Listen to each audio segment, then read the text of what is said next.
Hello audience, नमस्कार। दैनिक भास्कर अभिव्यक्ति में आपका स्वागत है। आज की लेखिका है हमारी बीके शिवानी, आध्यात्मिक वक्ता और लेखिका। हमारे कर्म ही संस्कार का आधार बनते हैं। दो ही चीजें हमारे जीवन में सबसे ज्यादा महत्वपूर्ण है, हमारे कर्म और संस्कार, क्योंकि संस्कार से ही कर्म बनेगा। हमारे हर कर्म और संस्कार आत्मा में दर्ज होते जा रहे हैं। हमें यह पता होना चाहिए और याद रहना चाहिए कि आत्मा एक क्षण में शरीर छोड़ देगी। जिस क्षण ये आत्मा शरीर छोड़ेगी, अपने साथ दो ही चीजें लेकर जाएगी, और वो है हमारे कर्म और संस्कार।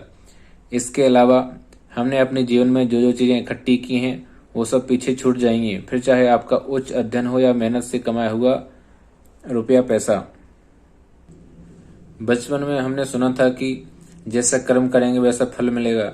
हमारे कर्मों से हमारा भाग लिखा जाता है। हमारे पास एक विकल्प ये है कि भगवान भाग लिखता है, और दूसरा विकल्प रहता है कि मेरे कर्म मेरा भाग लिखते हैं। सवाल है कि दोनों में से कौन सा सही है। दरअसल होता क्या है, हमने कहीं से सुना पर उस पर चिंतन नहीं किया कि सृष्टि पर आजकल इतना कुछ हो रहा है, तो भगवान हमारे साथ ऐसा क्यों करेंगे।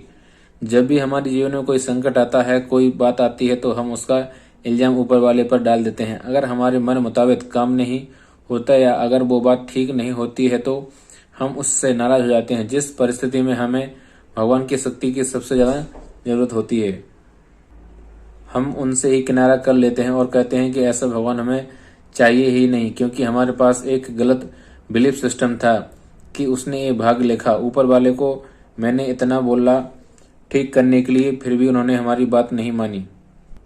एक गलत मान्यता हमारे जीवन जीने का तरीका बदल देती है। आज से ये पक्का करते हैं कि मेरा भाग किसने लिखा। अगर मुझे अपने भाग में कुछ बदलना है तो मुझे किसके पास जाना है। जब हमें खुद के पास आना है तो परमात्मा का क्या रोल है। अगर मैं अपना भाग स्वयं ही लिखता हूँ या लिखती हूँ, तो फिर उसमें परमात्मा की क्या भूमिका है। मेरा सवाल है कि आपका आपके बच्चों के भाग में क्या रोल है। आप अपने बच्चों को शिक्षा देते हैं कि ऐसा करो ऐसा नहीं करो, मतलब ज्ञान देते हैं। आप अपने बच्चों को शक्ति देते हैं, सहयोग देते हैं और कहते हैं कि मैं अपने साथ बैठा हूँ। आप अपने बच्चों को प्यार देते हैं, लेकिन बच्चों का कर्म कौन करता है। जब वो कर्म करते हैं और उसका परिणाम मिलता है, तो क्या आप उस कर्म के परिणाम को अपने बच्चों के जीवन में आने से रोक सकते हैं? नहीं रोक सकते हैं ना। तब भी आप अपने बच्चे को परिणाम का सामना करने का ज्ञान देते हैं, राय देते हैं, उसका सामना करने की शक्ति देते हैं, प्यार देते हैं, लेकिन परिणाम का सामना तो उस बच्चे को ही करना है। बिल्कुल यही रिश्ता हमारा और परमात्मा का है। परमात्मा हमें हर कर्म करने का ज्ञान देते हैं, उस कर्म पर चलने की शक्ति देते हैं, हमें प्यार देते हैं, लेकिन कर्म तो हमें ही करना है।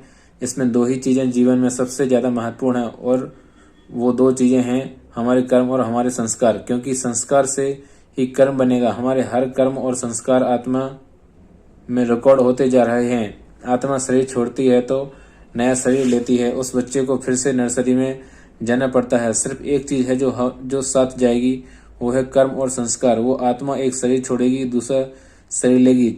छोटा सा बच्चा पैदा होता है, वो संस्कार अपने साथ लेकर आता है। जिस दिन वो बच्चा पैदा होता है, जन्मपत्री भी उसी दिन बन जाती है। वो जन्मपत्री कर्म संस्कार के आधार पर बनती है। उसी क्षण एक ही हॉस्पिटल में दो बच्चे पैदा होते हैं। ग्रह वही है, नक्षत्र भी वही है, लेकिन दोनों का भाग अलग अलग होता है। आप में से जिनके दो बच्चे हैं, क्या आपको महसूस होता है कि दो बच्चों के संस्कार बहुत अलग अलग हैं? कई बार तो जुड़ाव बच्चे हैं, दिखने में भी एक समान है, लेकिन संस्कार और भाग बिल्कुल अलग अलग है, क्योंकि उनके वर्तमान में सब कुछ एक जैसा है। घर वही है, परिवार भी वही है, स्कूल भी वही, एकदम सब कुछ एकदम वही, लेकिन उन दोनों का अतीत अलग अलग है। वो अलग अलग कर्म और संस्कार लेकर आए हैं। तो यही दो चीजें हैं जो अविनाशी हैं, हमेशा हमारे साथ रहेंगी। एक और चीज हमें पीछे छोड़कर आते हैं, वो सारी बातें जिनको हमने शरीर में रहते हुए बहुत बड़ा बना दिया था। एक सेकंड में वो सारी बातें पीछे छूट जाती हैं। अगर हमें याद रहे कि वो आत्मा में रिकॉर्ड हो रही है, तो हम किसी भी बात को बड़ा बनाने की बजाय बड़ी बात को छोटा बनाकर फिनिश कर देंगे।